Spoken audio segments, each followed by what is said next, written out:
고마우신 주님, 참되신 주님, 주의 말씀을 들을 수 있고 전달할 수 있는 분위기가 있다는 것 감사합니다.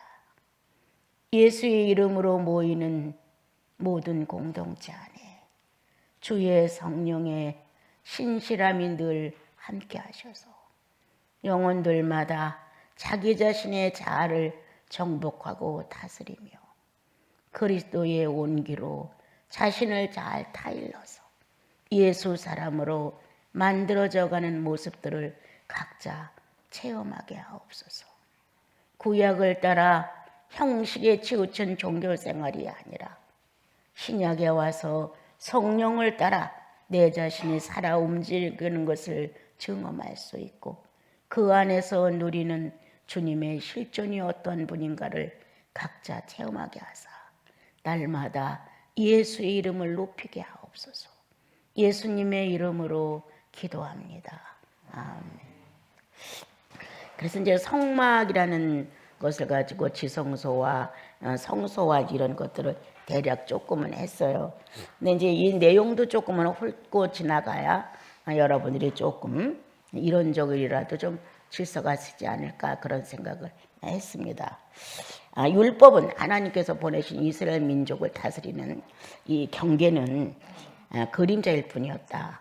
하나님의 어떤 실상을 드러내기 위해서 스케치를 한 것뿐이었다.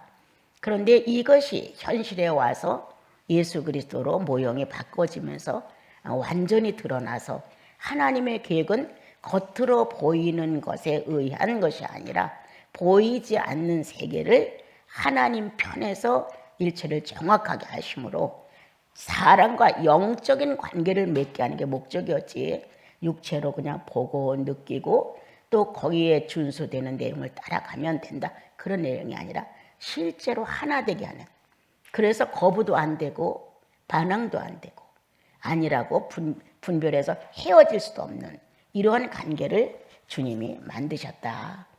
그동안 구약은 앞으로 오실 예수 그리스도를 우리에게 스케치해서 이렇게 하나님의 계획이 서 있단다라고 가르쳐 주신 것이다. 그렇지 아니하면 이 제사는 어느 끝도 없이 하나님께 드리는 속죄제, 번제, 이러한 제사는 끝도 없이 많은 양과 염소를 희생시켜야 했다. 그렇다고 해서 완전히 죄가 용서되느냐? 아니다. 꼭 1년에 한 번씩 속죄제를 지내야 했다. 번제를 지내야 한다. 이렇게 제사의 의미는 죄를 용서해주고 하나님과 사람 사이에 화목의 길을 터서 하나님의 신성이 사람의 신성을 함께 할 수 있고 사람의 인성이 하나님의 인성과 함께 할 수 있다는, 그래서 둘이 아니고 하나라는 것을 알려주기 위해서 하나님은 계속적인 일을 해오셨어요. 근데 제사라고 하는 것은 어떤 나 자원적인 내 인격의 어떤 성장을 가지고 움직여가는 것이 아니라 명령에 의해서 준수하는 것뿐이었어요. 이렇게 해라, 이렇게 해라, 이렇게 해라. 그러니까 창조적이거나 발전적이거나 어떠한 것이 의미 있게 열매를 맺는 것이 아니라 기계적이었어요. 이렇게 해라, 저렇게 해라. 아주 제도적이었어요. 더 이상 거기서 물러나거나 또 당기거나 해도 그것은 하나님 마음에 어긋나게 됐던 거예요. 그래서 이제 앞으로 오실 예수 그리스도가 제물이 된다고 하는 것, 이분이 제물이 되어서 영원한 제사를 우리가 한 번으로 끝난다는 것을 설명하시는 거예요. 한 번으로. 그렇지 않으면 해마다 많은 양과 염소를 희생시키지만 그것은 영원히 없어지지 않는 것이다. 이례적으로 1년에 한 번씩 용서를 해주고 하나님과 이스라엘 민족은 하나라고 하는 것을 증명해 주는 것이었고 죄에서 벗어났다는 이 자유함에서 이스라엘 민족은 먹고 기쁘고 즐거웠어요. 이렇게 죄를 용서받았다는 그 한 가지로 또다시 1년을 그렇게 살아야 했어요. 그래서 이스라엘 민족이 제사법에 의해서 가지고 있는 내용을 예수 그리스도가 오셔서 몸으로 이제는 양과 비둘기나 염소로 짐승으로 하지 않고 실제 사람으로 번제와 속죄제가 되게 했다. 그렇다면 우리들의 마음 안에는 구약시대의 양과 비둘기나 나와 직접 관계를 맺을 수 있는 것이 아닌 간접적인 관계로만 죄를 용서받았던 시대에 내가 살았더라면 나는 결국 항상 자유함이 없는, 그때 이례적으로 자유함을 느끼고 또다시 계속되는 생활 속에서 늘 하나님의 말씀은 무거운 멍에로 내가 등에 지고 가는 것이 아니었을까. 근데 신약에 와서 완전히 하나님의 내용은 바뀌었다. 이제 스케치는 정상적인 양과 음을 드러내면서 정확한 모형을 드러내게 됐다. 그것은 그림이 아니라 실상 예수 그리스도의 실상이었다.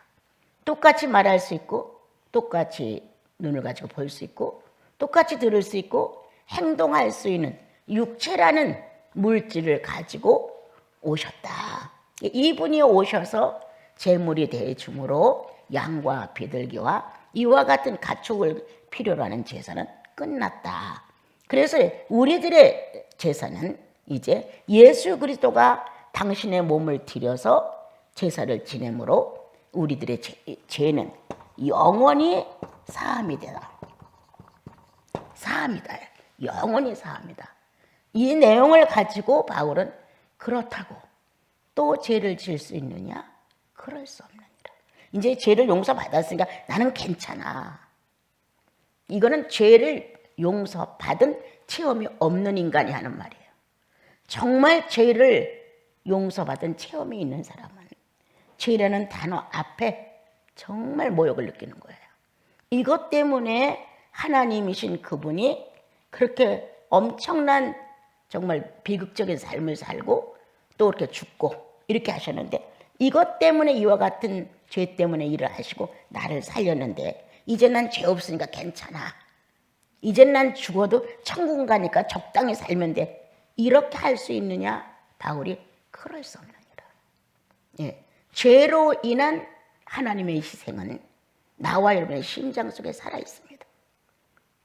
그렇게 살아있는 생명체가 존재함으로 죄가 용서됐다는 보장을 하는 겁니다. 너는 죄인이 아니야? 너는 죄를 용서받았어. 이것은 내 연약성을 늘 염려하시는 하나님의 성령이 나와 여러분의 마음속에 존재해서 이제 정상적으로 거듭난 그리스도가 내 구주라는 사실이 명백한 사람은 죄라는 이 단어조차도 어렵습니다. 그런데도 그렇다고 용서를 영원히 받았으니까 죄는 상관이 없으니까 죄를 져도 괜찮아? 이건 아니죠. 그래서 예수인이 정말 거듭나서 적당히 살 수 없어요. 성령이 적당히 살 수 있게 나를 내버려 두지 않아요. 그런데 정말 죄와 허물로 죽었던 너희를 살리셨도다라는 내용을 우리가 안다 이 말이에요. 그런데 허물이 드러났어요. 죄를 졌어요. 그런데 성령이 나를 간섭을 안 해요. 이건 무서운 심판이다. 오히려 이 무관심은 성령이 그 사건에 대하여 전혀 내용을 전달하지 않고 침묵하신다면 큰일 났다, 성도는. 이건 무서운 재앙이라는 거예요. 순간 실수에 대하여, 순간 내가 죄에 대하여 저질렀지만 이 내용 안에 이 사실에 대하여 거부를 하시는 성령의 내 인격과 함께 있으므로 자동적으로 알아진다는 거예요. 이게 영원한 제사를 드린 예수 그리스도의 증명이에요. 그런데 살면서 적당히 이 정도는 괜찮아. 양심의 기준이 자기라는 거예요. 양심의 기준. 양심의 기준은 하나님이십니다, 여러분. 예. 나는 내 양심의 기준으로 사는데 주님은 못마땅해. 아니야. 그래서 고통이 오고 환란이 오고 때때로 징계가 오고 주님이 못마땅해서 환란을 막 일으키시는 거예요. 내 양심의 기준 속에서 하나님은 임에 필요 없는 존재가 된 거예요. 뭐 이 정도는 뭐 다른 사람이 이보다 훨씬 못하거든요. 그러니까 내가 봤을 때 내 양심의 기준은 자기가 더 나은 것 같은 거예요. 이건 죄인의 양심이라는 거죠. 죄인의 양심의 기준을 가지고 이 정도는 괜찮아 라고 자기를 관용해 주는 사람들을 성령의 역사가 없다는 거예요. 주님, 죄는 0.1도 용납이 될 수 없습니다. 예. 우리의 살아있는 성령에 연합된 내 인격을 반드시 고백을 해야 됩니다. 그건 성령의 반응이에요. 그분이 내 속에서 나를 괴롭히기 때문에 안 할 수가 없는 거거든요. 그래서 구원의 확증은 양의 피로 받은 것이 아니라는 걸 알려줘요. 비둘기의 피로 된 게 아니라는 것, 염소의 피로 되지 않았다는 사실을 알려준다. 이 말, 그건 간접적인 죄의 용서였다는 거예요. 그럼 여러분들이 정말 간접적으로 용서를 받은 것인가? 나는 이런 말씀을 들으면 자신을 돌아보라는 거예요. 그리스도는 직접적인 사람으로 오셨단 말이에요. 가축이 아니에요. 이성이 있고 양심이 있어요.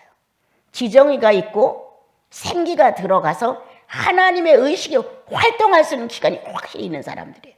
이게 사람이란 말이에요. 짐승하고는 틀려요. 그러면 짐승으로 대리 제사를 지내주는 은혜를 받은 사람들이냐? 아니면 나와 똑같은 사람으로서의 주님 앞에 드려진 희생의 제물로 내가 거듭난 거냐? 이건 확실히 달라요. 그럼 예수의 영은 우리 안에서 양이나 비둘기의 피로 만족하지 않으셨기에 본인이 제물이 되신 거란 말이에요. 이거 갖고는 안 돼. 이례적인 제사법을 가지고는 안 돼. 그래서 당신이 제물이 되어서 하나님 앞에 드려짐으로 영원한 제사장이 되셨고 영원한 속죄를 이루셨도다. 그러면 영혼을 보장하기 위한, 우리 성도들이 너무 예수님을 가볍게 안는다는 생각이 많이 들어요. 영원한 속죄를 이루셨단 말이에요. 영원한 속죄를 우리 안에서 성령이 보장하지 않으면 안 돼요, 여러분. 영원한 속죄를 보장을 해야 그 영원한 속죄가 효과가 있는 거지. 영원한 속죄가 보장이 안 돼. 무슨 자꾸만 만나면 흔들려. 모든 문제가 생기면 내 편으로 다 기울어져. 판단이 진리화되지 않았어요. 그냥 아담과 카인의 생각으로 충만해요. 그럼 어떻게 이게 내가 영원한 속죄를 받은 사람으로서의 모습이냐? 없단 말이에요. 그러므로 이것을 보장하기 위해서 나와 여러분의 연약성을 바로잡기 위해서 예수가 피를 흘린 것만 중요하냐? 절대 아닙니다. 성령이 내재하신 사실이 복합적으로 안 들어왔다면 효과는 일시적입니다. 듣고 감격하고 어린 양 예수가 나를 구원했다는 사건이 이례적으로 충만할 수 있습니다. 그것도 짐승도 아니고 하나님 몸으로 오셔서 나를 용서했대. 감격에 감격을 할 수 있고, 아주 이 감정적인 사람들은 정말 간이 녹아나도록 충만 상태로 할 수 있을 겁니다. 그러나 성령이 내재하지 않는 한 그것은 인격화되기 어렵다는 겁니다. 인격화되지 않아요. 속죄함 주 예수 내재를 속했네. 할렐루야 소리를 합하여 주께 찬양하세요. 좋아요. 흥분할 수 있어요. 충만할 수 있어요. 그러나 그것은 일시적이다. 그 감동, 그 감각, 그러한 것들에 대해서 우리는 인격이 없는 양의 피의 기쁨, 비둘기의 피의 기쁨, 염소를 잡아서 드린 피로 말미암아 용서를 받은 이례적인 기쁨과 뭐가 다르냐? 인격이 형성 안 되는데, 인격이 하나님과 마주치지 않는데, 연합이 안 되는데, 인격이 잘잘못을 구분하지 못하는데, 인격이 내가 죄인으로서이다라는 정직한 회개의 고백을 못하는데 뭐가 우리의 속죄를 보장하냐는 거예요. 성령의 역사입니다. 속죄를 아무리 받았다 할지라도 이 속죄가 효력 있게 바깥으로 출현해서 나는 예수인이야, 나는 구원받은 사람이야, 나는 죄를 품고 살 수 없어, 나는 거짓을 품고 살 수 없어, 나는 양심을 품고 나쁜 마음을 품을 수 없어, 이 작동이 일어나지 않는 한 그거는 성령의 내재가 없다는 뜻이에요. 영원한 속죄라는 뜻을 이해해야 돼. 영원한 속죄. 성령이 내재하지 않는 한 영원한 속죄는 불가능한 거예요. 그러면 내가 내 힘으로 성령을 존재시키지는 못해요. 나와 여러분은 오직 하나님의 방법 안에서 어린 양 예수의 피로 속죄함을 받는 순간 하나님의 신비는 나의 의식을 초월해서 하나님이신 성령을 우리 안에 내재시키는 거예요. 살려내시는 거예요. 예. 그래서 나와 여러분은 구원의 확증이 뭐냐? 성령이 내재한다는 거예요. 예. 그럼 영원한 속죄는 뭐냐? 예수의 피가 나의 죄를 용서했다는 것을 보장하는 반응이 있다는 거, 우리 안에. 이 반응이 우리 안에서 일어나지 아니하면 뭘로 증명을 해줄지 몰라요. 사람들은 왜 속죄를 기쁘게 받느냐? 내 편의 유익이기 때문에. 내 편에. 양이 잡아주고 내 죄가 용서돼서 내 편의 유익이에요. 하나님 편에서 유익되기 때문에 이 속죄가 그렇게 귀해. 이렇게 느끼는 사람은 참 없어요, 여러분. 우리가 성령의 인도를 따라 죄인 의식이 깊어져서 내가 구원받은 게 소중히 여겨졌을 때 그때 감각적으로 성령이 내 안에서 하나님을 위한 속죄라는 사실을 알 때가 있어요. 내 편에서 나를 위한 속죄라고 알았을 때는 깐난 얘기야. 그 느낌의 의식이. 그런데 이 속죄는 하나님을 위한 속죄라는 사실이 알려질 때는 성장한 아담처럼 에덴에 데리고 나와 자, 이 만물에 호칭을 붙여봐. 예. 여자를 앞으로 끌어들이면서 말 좀 해봐. 뼈 중에 뼈요, 살 중에 살이에요. 이렇게 달라진다는 거예요. 이 영원한 속죄의 뜻을 아직도 우리는 그냥 천국 간다. 주님이 나를 용서했으니까 이제 조금 적당히 살다가 어느 날 죽으면 정말 삼층층이 있는지 천사장이 있는지 정말 예수 그리스도의 왕국이 있는지 가봐야 알지. 이렇게 희미한 신앙관을 가지고 있다면 영원한 속죄도 가치가 없다는 거예요. 예. 효력이 없잖아요. 뭔가 믿음이 화합될 때 효력은 오는 것인데 안 온단 말이에요. 예수는 왜 영원한 속죄인가? 살아 움직이는 의식이기 때문에. 살아 움직이는 의식, 이걸 이해할 수 있을까요, 여러분? 살아있는 실체이기 때문에. 모든 감각기관이 오성과 오감이 그대로 존재하기 때문에 그분을 살아있는 제물로 인정했고 그분이 정말 내 속에 들어와 나를 이끌어 갈 때에 그분의 활동을 알았다는 거예요. 성령의 움직임을 여러분들이 다도 알지요. 이렇게 알고 가기 때문에 내가 구원받은 것은 영원해. 이렇게 말할 수 있어요. 양의 피가 아니야. 피들기 피가 아니야.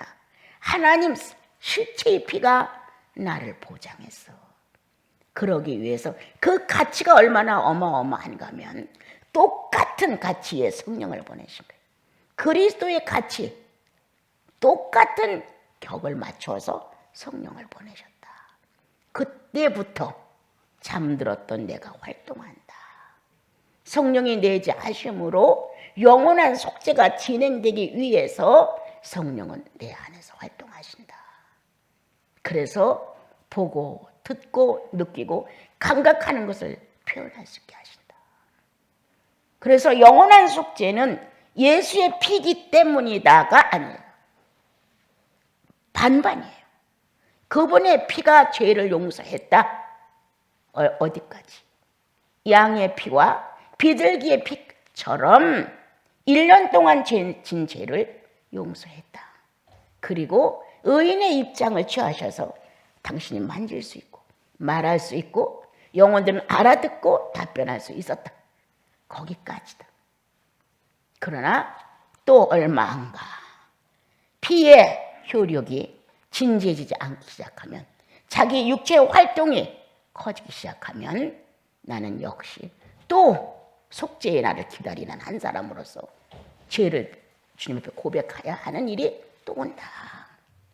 예수 믿고도 이게 계속된다는 거예요.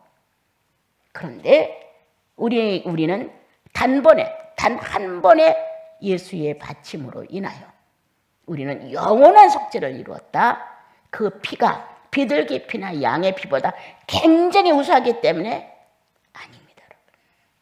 물론 하나님이신 자신의 사람의 형상으로 온 피가 그것보다는 어마어마한 가치가 있지만 역시 성령의 내재가 오지 않았더라면 일시적이었다.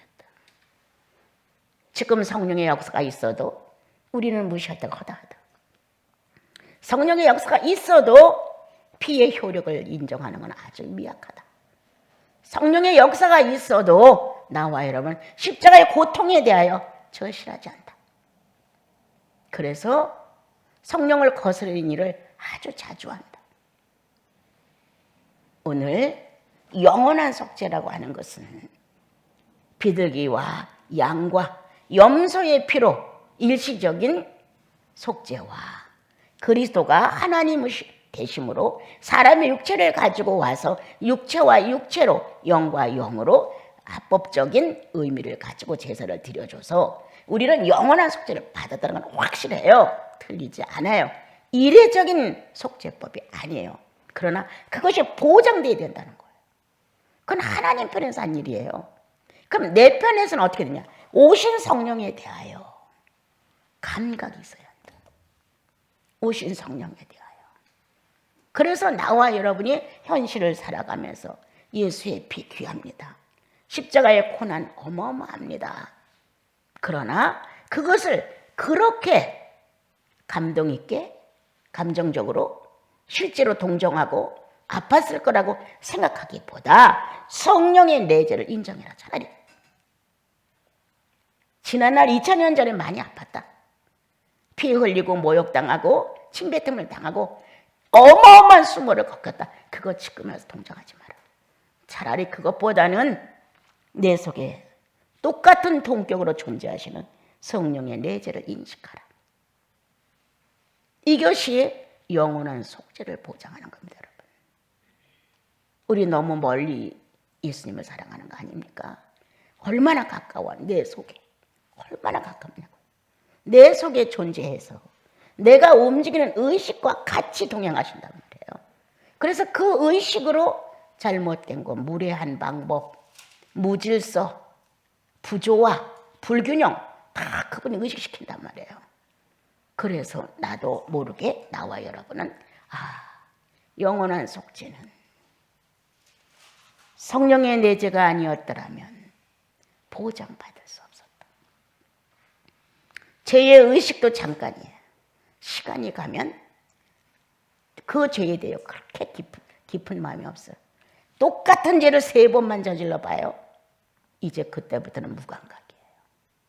죄에 대해 무능해져요. 3번만 도둑질을 해보세요. 처음엔 뜨끈거리고 고통스러워. 2번째는 조금 괴로워. 3번째는 누가 안 봤나? 주의가 두려운 거예요. 4번째부터는 아무렇지도 않아. 죄는 이렇게 담대하다. 죄는 이렇게 담대해요. 그래서 죄에 우리가 길들여지면 그냥 그렇게 사는 거지 뭐 일일이 다 고백하고 살아. 이렇게 뻔뻔스러워져요. 예. 이것 때문에 예수의 몸에 채찍이 가해졌다. 내 주님의 몸에. 이것 때문에 뼈가 부서지면서 못이 이 손가락 간을 통과했다는 거예요. 이것 때문에. 그런데 그렇게 우리는 여유 있게 이 정도 잘못하면 어때? 다른 사람들도 다 더 하는데 다른 사람은 다른 사람의 죄예요.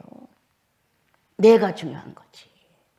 그래서 그리스도가 그러한 대가를 치르는 것에 대해서 우리들의 양심은 소리친다. 성령은 거기에 개입되셔서 함께 말씀하신다. 그러므로 나와 여러분의 옳지 않은 방법은 소름 돋는다. 부끄럽고 창피하고 어떻게 할 수가 없는 거예요. 그렇게 내게 자극을 주는 건 성령이시다. 그렇게 소름 돋도록 내 연약성과 잘못됨과 그릇됨과 바르지 못함과 이런 것들에 대한 반응은 성령의 내재 때문이에요. 이게 존재해야 영원한 속죄가 완성되는 거예요, 여러분. 그렇지 않으면 영원한 속죄는 없어요. 없습니다. 전혀 없어요. 이렇게 성령이 역사해서 주님 내가 너무 부끄러워요. 이렇게 살아있는 주님을 대하듯이 내가 이렇게 하고 나니까 주님 내가 너무 부끄러워요. 이렇게 할 수 있는 것. 주님이 인격적으로 나를 상대해 주시는 것이다. 내 마음으로 한다. 생각하지 마세요. 주께서 이 안에서 내 인격에다 반응을 보이심으로 그 반응을 내가 받아서 주님 내가 부끄러워요. 정말 주님 너무너무 부끄러워요. 이렇게 산자로 주님을 모시고 내가 고백할 수 있는 거예요.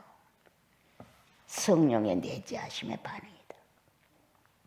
이렇게 되어져 가야 영원한 속죄는 완전히 보장되고 여기 영원한 속죄에서 나오는 구속의 능력은 어마어마하게 나와 여러분을 붙들어주는 거예요. 우리 드보라님과 내가 같이 살을 때 왜 시시콜콜 아무것도 아닌 거 고민을 해? 왜 그렇게 크고 작은 사건에 대하여 왜 이렇게 예민해? 막 그렇게 나한테 핀잔을 했어요. 내가 너무 많이 고민을 하니까. 그럼 나도 모르게 이건 내 일이에요. 내 양심. 내 속에서 일어나니까. 예. 반듯한 주님의 가르침 내 영혼 안에서 삐뚤어졌다 하면, 무례했다 하면, 균형이 안 맞았다 하면, 조화가 아니면, 무질서하면 금방 오는 거야 이게. 그러니까 심각해지고 고백을 안 할 수 없고 맨날 궁상맞게 왜 우느냐고 그랬어요. 그 사람이. 그 자매님이. 왜? 너무 죄송하니까 눈물이 나는 거예요. 이런 속죄의 아주 주님의 그 완벽한 자신의 희생에도 내가 감동을 받아 많이 울었어요. 그렇지만 그거보다 더 많이 눈물이 난 건 이 성령 내재가 내 안에서 역사를 하는데 내 반응은 너무 비율이 약한 거예요. 속죄의 감격과 감동은 100이라고 합시다. 십자가를 쳤다. 가시관을 쓰셨고 채찍을 맞았어. 내 온통 감정이 다 연민으로 주님을 향해서 쏟아진다 이 말이에요. 그렇지만 그러한 반응을 주 앞에 드렸던 내가 현실로 돌아와서 성령의 인격을 따라 내가 만들어진 건 너무너무 없는 거야. 비율이. 그러니까 탄식이 되는 거예요. 어떻게 해야 돼요? 소 심줄보다 더 즐긴 게 내 자아라는 걸 수없이 고백을 했어요. 이것이 끊어져야 되는데 안 끊어진단 말이에요. 끊어질 듯 하지만 아니야. 며칠 지나면 그대로 생생하게 나와. 그럴 때는 끊어진 것처럼 아주 약해진 것처럼 모든 게 다 원만하고 부드러워. 다시는 죄를 안 질 것 같은 그런 마음을 가져요. 그런데 웬걸 며칠 지나면 그 질긴 소 심줄은 또 그대로 상태를 유지하고 있는 거예요. 그러한 것이 내 안에 엄청 박혀 있었어요. 그거를 볼 때 눈물이 안 날 수가 없는 거예요. 예수님을 동정하고 연민하고 그분의 그 모습에 대하여 누구보다도 감동 깊게 느껴요. 그러나 내 현실에 와서 영원한 속죄를 보장할 수 있는 성령의 내재의 능력은 빈약한 거예요. 그분은 하시지요, 100%를. 그러나 내 반응은 무지해. 난 아주 무식해. 경험도 없어. 일자 무식자야. 아는 것도 없어. 이런 상태에 있는 내 모습을 보고 어떻게 성경은 이렇게 영원한 속죄를 약속하셨을까? 어떻게 이렇게 구약에서 전전해온 수천 년의 역사는 하나의 그림자라고 딱 정리를 해주셨을까? 그리고 신약에 와서 아무것도 모르는 무식한 이방인들에게 예수님을 주시면서 하나님의 자녀라 의인이라고 칭해 주시고 성령을 내짓게 했다고 하는 이 내용은 도대체 얼마만큼이냐. 그래서 내 영혼은 떨었고 정말 식사의 맛도 모를 정도, 수면도 모를 정도로 이런 삶을 살았어요. 그러므로 조금씩 내 속에서 알려지는 것, 성령의 활동이 아니면, 성령의 내재가 아니면 영원한 속죄는 완벽할 수 없다. 죄를 의식이 없는데 뭐. 죄 져놓고 아무렇지도 않은데 남에 대하여 불평하고 오기 품고 복수하고도 아무렇지도 않은데 질투하고 시기하고도 아무렇지도 않은데 뭐가 영원한 속죄예요 여러분. 우리들이 살았다는 것은 그와 같은 연약성이 진행됐을 때 고백하는 거란 말이에요. 그게 살았다는 거예요 우리는요. 아 주님 내가 수치를 드러냈습니다. 내가 또 거짓말을 했습니다. 뭔가 의식된 내용을 정직하게 살아계신 그분께 내가 고백을 해야 성령의 활동을 하는 사람이다. 회개를 하고 고백을 하고 인정을 하고 그리고 성령이 어느 날 내게 더 깊은 의미로 통해를 허락해 주신다. 정말 아무것도 없는 빨가벗은 몸으로 존재한다는 사실을 알려주시죠. 그렇게 해서 영원한 속죄를 받은 여러분, 지금은 스케치가 아니라 실상으로 확실하게 드러난 현실에서의 나와 여러분의 하나님의 성전들입니다. 환경이 있고, 아까 이제 은혜가 이사야를 읽다가 내용을 물어왔어요. 그래서 몇 장 몇 절 이 말씀은 어떤 구원이냐 이렇게 이제 물었어요. 그래서 지금은 안 되고 이따가 내가 전달할게 손님이 와 있었어요. 그래서 하고 나서 그랬어요. 자, 이 구원이라고 하는 것은 영생에 관한 구원이 있다. 이건 근본이다. 영생에 관한 구원은 하나님께서 자기 피조물이기 때문에 걷어가야 한다. 내 거니까. 이거는 창조 때부터 이미 내 거라고 하는 의미를 가지고 영생은 다시 하나님께로 되돌리는 거다. 이런 구원이 첫째 구원이다. 그런데 이거를 위해서 속죄, 죄가 용서돼야 된다는 거다. 그래서 예수님이 오셔서 우리 죄를 용서해 준 것은 영생에 대한 구원이야. 그리고 네가 지금 말하는 구원은 생활 구원이야. 생활. 내가 어떤 수렁에 빠지는데 누가 좀 날 좀 구원해 주세요.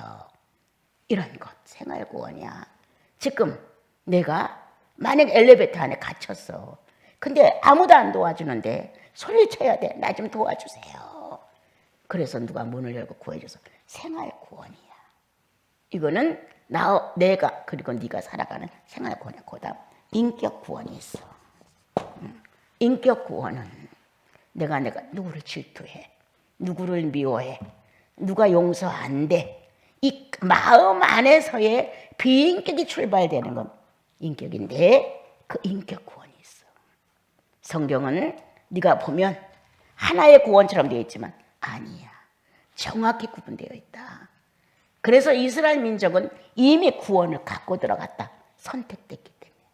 영생을 보장받은 선택된 구원이고 둘째, 양의 피나 비둘기 피로 인하여 무조건 용서를 해준 선택된 구원이에요. 그래서 이 안에 들어갔기 때문에 그들이 부르짖는 건 거의 다 생활 구원이었다. 외부로부터 나를 구원해 주세요. 병마로부터 구원해 주세요. 이런 외세 침략을 이런 구원이야. 인격 구원은 아닌가 이런 내용이 있는데 아니 보편적으로 그 내용 전체는 생활 구원이야. 그런데 인격 구원은 신약에 와서 크게 문이 열렸다. 이거는 성령이 내재하심으로 인격과 하나가 돼서 같은 기관을 사용한단 말이에요. 양심도 같은 기관이거든요. 같은 기관을 사용해요. 이성도 같은 기관을 사용하시는 거예요. 성령과 내가 오성과 오급을 같은 기관에서 사용해야 돼요. 그래서 인격의 변화가 오게끔 되어 있다는 거예요, 여러분. 엄청난 축복이에요. 얼마만큼 예수를 그렇게 때려서 보낼 것이냐. 얼마만큼 채찍으로 예수의 몸에 상처를 내면서 자기는 뻔뻔스럽게 예수 믿을 거냐. 응? 얼마만큼 못이 들어가서 뼈가 의지치 크고 이렇게 부서지는 이 비참한 모습을 언제까지나 진행을 하다 죽을 거냐 우리는. 왜? 회심을 모르는 인간은, 회개를 모르는 인간은, 절통한 고백이 없는 인간은 오늘도 예수 무시해요. 예수 무시합니다, 여러분. 내가 더 크지 무슨 예수가 필요해. 이제 천국은 갈 것이고 그러므로 우리는 성령 해방자예요, 여러분. 그렇게 될까봐 마음 졸이는 거잖아요. 그렇게 될까봐 늘 고백하죠. 그래서 성찰하는 거잖아요. 나 스스로 주님과의 관계에서도 그렇지만 내 이웃에 대하여, 나 외에 내 자매들과, 나 외에 내 형제들과의 나는 그들에게 무거운 짐이 되지 않는가? 그들이 죄짓게 만드는 거 아닌가? 예. 이렇게 나 때문에 죄를 짓거나 나 때문에 피해를 입는다는 생각을 가져야 되는 거예요, 우리는요. 아내와 남편도 동일해요, 여러분. 영혼은 개체이기 때문에 하나로 똑같이 갈 수가 없어요. 예. 오늘 인격 구원. 나와 여러분의 속죄도 영원한 속죄가 되려면 성령의 내재의 인격 구원이 이루어져 나가야 한다. 지옥 간다는 건 절대 아니에요. 성장 문제죠. 그래서 이렇게 세 개의 이제 구원에 대해 설명을 하면서 인격 구원은 신약에 와서 크게 열려진 거야. 그때는 선택된 구원이 우선이었기 때문에 인격 구원이 그렇게 활동하지 않았다. 그리고 성령이 공개적으로 임재하지 않았기 때문에. 근데 주님이 인류 전체에다 구원을 자기 몸을 들여서 일어났단 말이에요. 예. 그리고 나서는 이제 성령과 연합된 나와 여러분 인격 구원. 그러니까 인격 구원에서 우리가 지금 차질을 빚고 있는 거거든요. 이게 우리들의 지금 약점이에요, 여러분. 오늘 영원한 속죄를 이루었고 다시 죄를 위해서는 제사를 드릴 필요가 없다 이렇게 나왔어요. 양이나 그 비둘기를 잡을 필요 없다. 그리스도가 죽으심으로 부활하셨기 때문에 더 이상 죄로 인해서 지옥은 가지 않는다 이 말이에요. 그러나 여기서 18절을 읽어보면 이것들을 사하셨은즉 다시 죄를 위하여 제사 드릴 것이 없느니라. 그렇다고 해서 우리가 완전하다? 아니에요. 이것 뒷받침하는 것은 예수 그리스도의 속죄의 완전성을 뒷받침하는 성령이 존재하기 때문이에요. 그래서 그것을 고백하고 나를 바로 잡아가는 거예요. 그래서 우리들은 그렇게 엄청난 제물을 드려서 제사를 하지는 않는다. 그러나 심령을 들여서 고백한다. 심령을 들여서 마음을 다하고 성품을 다하고 뜻을 다한 심령을 주 앞에 온전히 위해서 고백한다. 그리고 회심한다. 회개한다. 크게 뉘우친다. 부끄러울 정도로. 그러면 주님이 나와 여러분을 도와주셔서 너는 영원한 속죄를 받은 귀한 인물이야. 그걸 보장하기 위해서 성령을 보내셨어. 성령은 쉬지 않고 그리스도의 구원의 그 능력이 동격으로 이루어지기를 위해서 오늘도 나와 여러분에게 움직여서 알게 하신다. 피해가죠. 거의 다 피해가요. 그리고 주님을 내쫓아요. 우리들 마음 안에서. 참 아닌데 한 번만 예수 그리스도의 마음을 품으면 저건 아닌데 한 번만 나를 용서한 그리스도의 십자가의 고통을 한번 저건 아닌데 뭔가 예수의 일생에 관한 관계로 우리는 치유를 받는 거거든요. 예수 그리스도의 일생으로 치유를 받는다. 예수가 오셔서 어루만져서 치유를 받는다. 이건 나중이에요. 이건 정말 어린 아이들의 믿음이에요. 실제의 믿음은 그분이 하신 업적의 치유예요. 그냥 내가 용서를 못해. 그래서 용서하게 해달라고 해. 어느 날 능력이 왔어. 용서가 됐어. 얼마 안 가. 그와 같은 문제를 또 딴 사람이 해. 그럼 또 미워 그 사람이. 근원이 없어진 게 아니에요. 우리는 바꿔가면서 미워하고 바꿔가면서 용서를 못하는 거예요. 이런 식의 우리들의 모습은 계속 지연되고 연속적으로 하나님 앞에 있는 거예요. 근데 주의 용서는 아니에요. 그분의 실제 생활에서 어떻게 용서했느냐예요.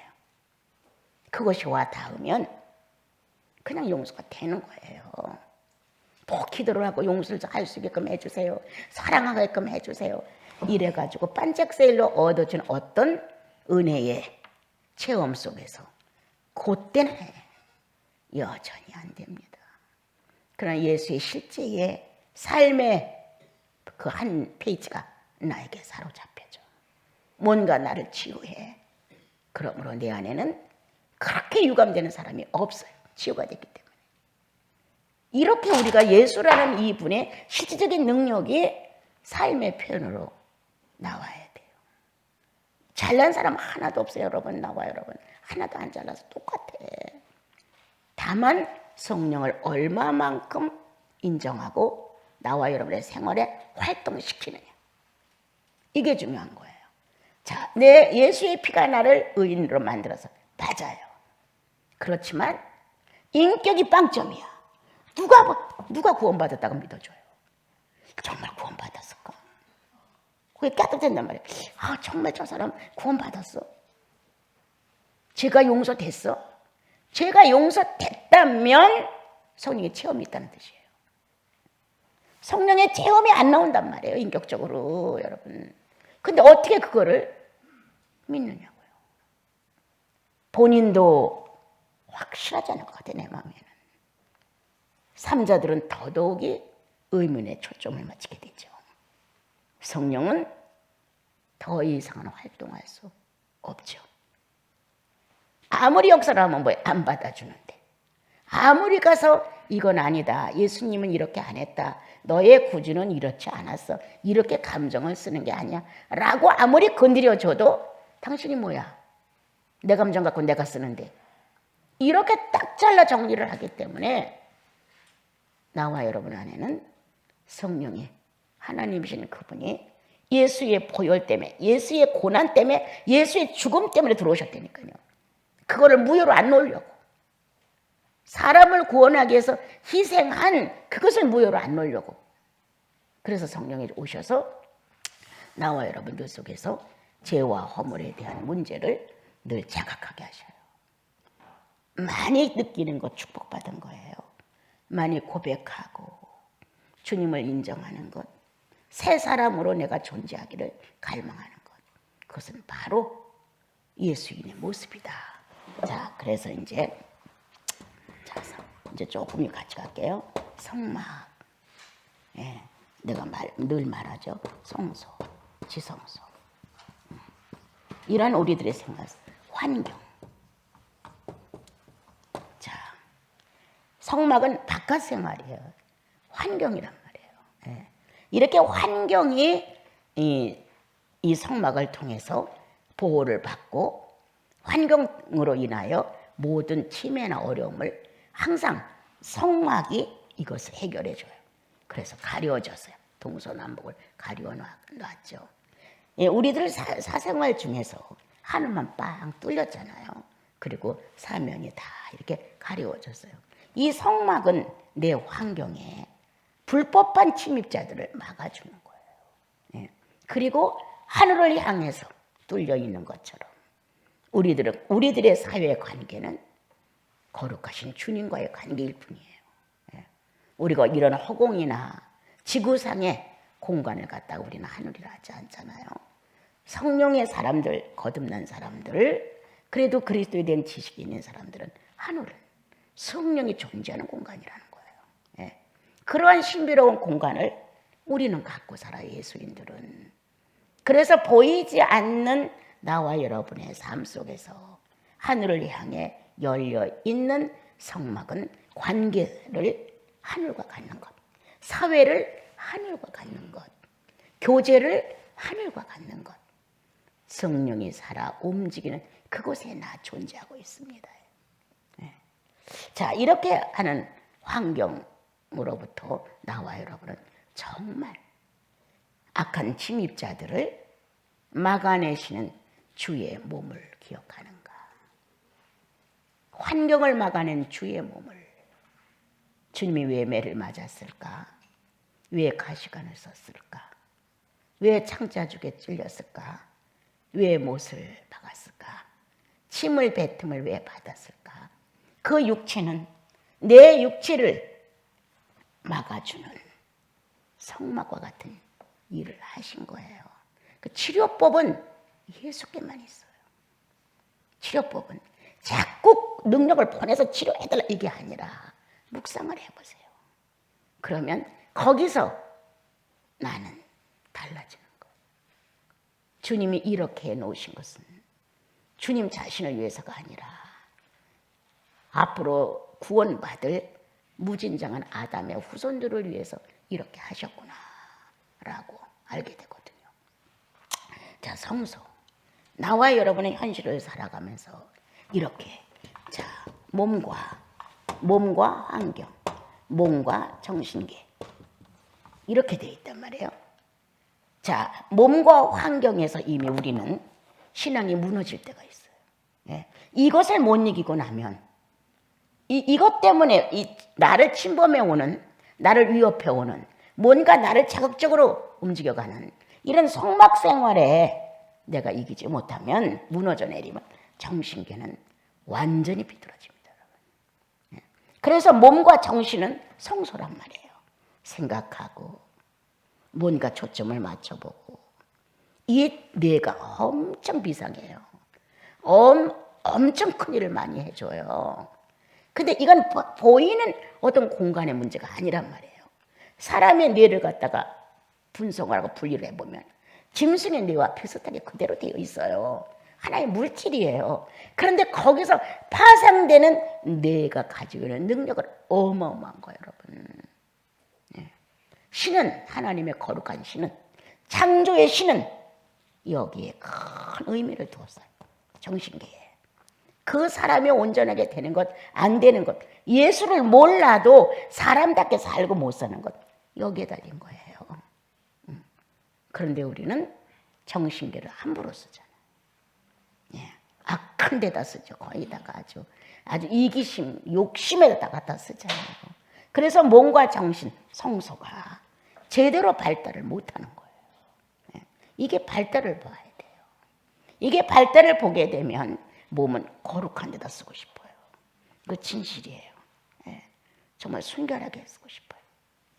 몸이라고 하는 내 육체를 어떻게 하면 거룩하게 쓸까? 어떻게 하면 순결하게 쓸까? 어떻게 하면 진실하게 쓸까? 고민이잖아요, 우리들에게는. 이렇게 우리들은 이러한 성소라고 하는 엄청난 축복을 받았는데 이게 몸과 정신이란 말이에요. 이게 반듯하게 되어야 육체는 이 영향을 굉장히 많이 받거든요. 성소의 영향을 받는 건 성막이에요. 다시 이제 지성소로 우리가 들어가잖아요. 예, 여기에서 이거는 정신과 영이에요. 플러스 영. 이거는 보통 인간계의 영이라고 해요. 이거는 거듭난 성도의 영이에요. 이게 틀려요. 예. 보통 사람들은 그냥 정신계를 영이라고 그래요. 혼이라고 하면서 영이라고 그래요. 예. 보이지 않는 세계, 이것도 역시. 그런데 우리는 거듭나서 하나님을 인정한 체험이 있는 영이에요. 내가 죄인인 걸 경험했고 다시 그분의 존재성이 내 안에 알려질 때 우리는 굴복했어요. 그분이 내 구주라고. 이런 경험이 있는 게 영이에요. 그래서 정신을 가지고 있는 영과 거듭났을 때 하나님을 느끼는 이 영이 같이 있는 게 지성소예요. 하나님을 사랑한다고 말하는데 성소가 표현이 안 돼요. 뭘로 사랑하는 거예요? 가짜죠. 가짜죠, 여러분. 속는다는 거는 나와 여러분이 자칫 잘못하면 신앙생활하면서 속는 것은 자기를 후하게 보기 때문에 내가 하는 건 괜찮고 네가 하는 건 악해. 내가 하는 건 용서받을 짓이고 네가 하는 건 용서받을 짓이 아니야. 이렇게 남의 것은 악하게 보고 자기 것은 좋게 보는 거예요. 왜 나를 용납해주고 용서해주고 날 좀 왜 안 도와줘? 저는 남을 얼마나 용납하고 얼마나 도와주고 얼마나 필요를 채우겠어요. 저는 더 못하면서 나한테 그렇게 하는 거예요. 지성소가 병들었기 때문에. 지성소가. 이 마음에서 나가는 이 무책임한 인간미는 지성소에서 나가는데 정신의 건강, 영의 건강. 이 두 가지의 완벽성의 성도의 온전함이거든요. 이게 이루어져야 여기서 일로 나가, 영향이. 그 영향이 또 일로 나가는 거예요. 네. 이렇게 우리들은 예수 믿고 나서 엄청난 축복을 받은 사람들이에요. 시간 내어서 주님께 한번 몸과 마음을 잠깐 드려보세요.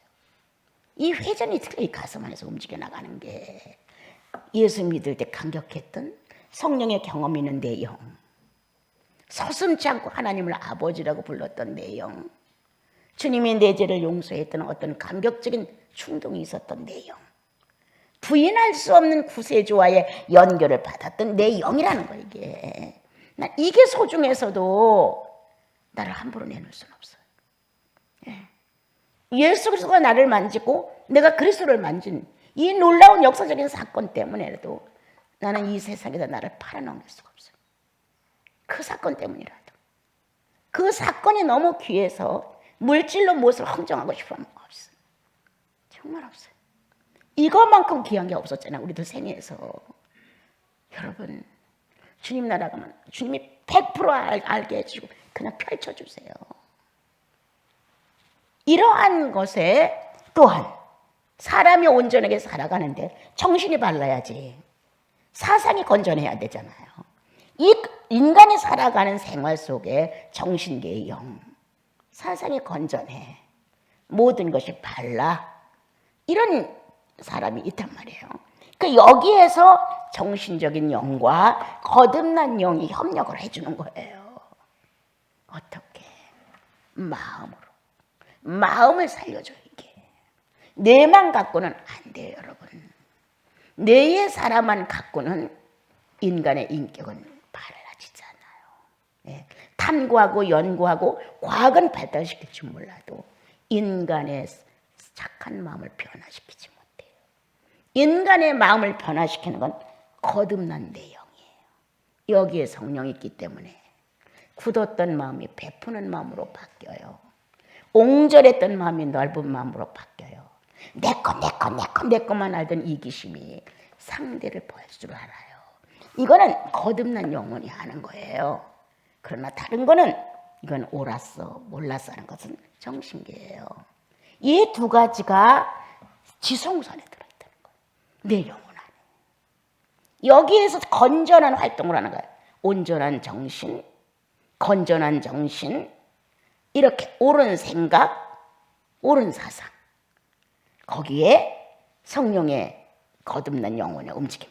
이것들이 합쳐지면 바로 나와 여러분 영혼 안에는 보이지 않는 세계와 보이는 세계가 일치를 이루는 거예요. 이게 지성소의 삶이다. 이 지성소에서 일어나고 있는 예수님의 엄청난 육체의 삶을 우리가 강력하고 느끼고 감동받을 때 있어요. 그러므로 인하여 그 영역은 몸과 정신계를 다스려준다. 몸으로 하나님께 영광을 돌릴지니라. 내가 몸으로 함부로 내놨는데 예수 안 믿는 사람 사회에 들어가서 내가 얼마나 나를 들춰냈는데 이 정도는 괜찮다고 선을 긋고 내 맘대로 얼마나 활동했는가. 몸을 함부로 내는 거에 대해서 지성소에서 연락이 가는 거예요. 그렇구나. 이거 수치였구나. 잘못 알았구나. 그럼 내가 이렇게 믿지 않는 사람들 속에서 희덕거리면서 살아가고 했던 거를 성령은 얼마나 어려우셨을까. 성도들이 이것을 발견하고 얼마나 어려워했을까. 내 모습을 보고. 여러분 수년 전의 일이에요. 그 당시에 우리 이제 서울 형제 자매님들이 우리 수도원에 많이 드나들면서 같이 이렇게 공부를 많이 했던 시대예요. 그때 나는 식당을 그때 제일 많이 다녀봤어요. 그 전에는 식당 나가서 뭐 사 먹는다 이런 거 거의 몰랐거든요. 지금은 많이 습관이 됐어요. 그때 그래서 이제 성도들이 나를 대접해 주니까 난 고기도 그때 처음으로 소고기를 많이 먹어본 거예요. 자, 이런 음식을 나를 대접을 많이 해줘서 나도 처음에는 굉장히 마음에서 꺼리 꼈어요. 그런데 이제 이게 자연스러우니까 그냥 아이고 한 번인데 좀 가세요. 그럼 이 자연스럽게 가게 됐단 말이에요. 어느 날 어느 자매님이 나한테 어느 식당에 또 차 있던데요. 꽉 올리더라고요. 원장님 어느 때 보니까 또 그 식당 앞에 차 있던데요. 이 두 마디가 나를 끊을 수 있게 만들었어요. 특별하지 않으면 안 간다는 어떤 결정을 내리게 했어요. 그리고 난 주님 앞에 고발했어요. 어떻게? 성도의 말이 정답입니다. 나 지난 날에 이런 거 몰랐는데 이 사람이 또 거부를 하면 싫어할까? 이 사람은 아니라 그러면 생각하다 보니까 이렇게 하다 보니까 만약에 그 말 맞습니다. 예, 내가 식당 앞에 자주 갔던 것 맞습니다. 이렇게 하면서 내 마음에서 부담감, 내 스스로 이걸 부담감을 정리해야 되겠구나. 이래서 부담을 내 마음에서 정리를 하면서 이제 많이 그러한 생활을 내 마음에서 정리를 많이 하게 된 거예요. 어떻게 할 수 없는 거예요. 내가 정신을 못 차리고 그냥 그렇게 그것이 나쁘다 좋다라는 생각보다는 성도들 속에 요청이니까 가야 되지 않을까 이런 마음이 더 많았던 거예요. 그래서 쉽게 다녔던 거예요. 쉽게 다녔어요. 그런데 그 자매님이 두 마디 그렇게 해줌으로 나는 내게서 그러한 마음이 사그러지기 시작을 했어요. 얼마나 축복이에요, 여러분. 그래서 내 몸이 그런 것에 자꾸 가는 거를 주께서 원치 않으셨나 보다. 주께서 원치 않으셨나 보다. 그러므로 나를 조금 정리할 수 있게 됐고 지금 많이 자유해요. 이제 그때처럼 짐스러워하지는 않지만 그러나 많이 마음 안에서 저울질을 하면서 움직여요.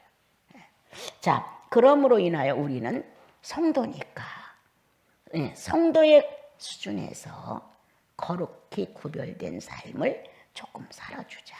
주님 앞에서 살아드려야 주님도 아시지 않겠어요? 그래서 몸과 정신 이렇게 건전한 정신세계와 다시 성령으로 거듭난 내 영의 세계가 합하여 나에게 밀어줄 때 지성소의 감동 감화, 지성소의 신비의 신적 삶 이런 것들을 영혼 안에서 조금 더 감동을 받는다면 이 영향은 성소로 간다는 거예요. 그래서 육체의 삶이 달라진다. 정신이 건전해지기 시작한다. 바른 판단을 한다. 바른 이치를 한다. 이렇게 바뀌어진다는 거예요. 그래서 이제 몸과 마음이 건전하고 정상적이 되고 온전해지게 되면 성마음. 어떤 문제가 와도 환경과 몸을 함부로 내놓지 않는다는 거예요. 예수님 같은 환경이 어디 있었어요? 나는 예수님 같은 환경을 떠나 구약 시대에 애굽을 나와서 가나안으로 가는 이스라엘 민족의 환경만이라도 생각을 해봐라. 그 환경만 생각해도 치유가 된다. 나는 너무 감격해. 나는 지나쳐. 나는 거기에 비하면 과분해. 나는 먹고 사는데 얼마나 이게 지금 편한다. 그런데 그들에 비해서는 나는 1000배, 10,000배가 이렇게 훌륭한데도 내가 불평불만을 해. 거기서 치유가 되는 거예요. 예수의 몸에서가 아니라 구약 성도들이 가나안을 들어가게 하는 하나님의 섭리에 순응하기 위해서 나와서 겪는 과정만 갖고 묵상을 해도 치유가 되는 거예요. 오늘 이 성막을 놓고 이제 성막, 성소, 지성소를 가지고 성도를 하셨어요. 성도라고. 여기 안에 주님 다 함께 하시는 거예요. 그래서 너와 내가 하나로 더불어 일치를 이루고 사는 현실인 것을 설명을 하셨어요. 이제 19절부터 다음 수요일 허락된다면 마지막으로 마칠게요. 이제 오늘 여러분들 말씀 듣고 가셔서 정말 난 예수인이야. 나를 아끼라는 거예요. 나는 정말 성령이 존재해. 미약하지만 그래도 성령의 다스림이 내 속에 있어. 내가 구속을 받을 때 뭔가 내 영혼에 깨달음이 있었어. 이러한 사실들을 여러분들이 모아서 소중히 여기면서 이 땅에 주님 몇 년 남았어요, 우리. 여러분들 한번 생각해봐. 환산해봐요. 몇 년 안 남았어요. 이렇게 지극한 이성과 의지와 판단력을 가지고 살아갈 수 있는 날이 몇 년 남았어요, 여러분. 정말 소중히 아껴주세요. 주님이 우리를 당신의 교회라 했으니, 성전이라 했으니, 이 성전 안에서 이루어지는 이와 같은 아름다움을 우리 모두가 흠모하고 사랑하셔서 치사하게 살지 말자고요. 예수인으로서 치사하게 살면 안 돼. 그래서 여러분들이 그 나라 갔을 때 장자권의 혈통에 서서 주님의 모습의 축복을 여러분들이 한번 보면 진짜 놀라실 거예요.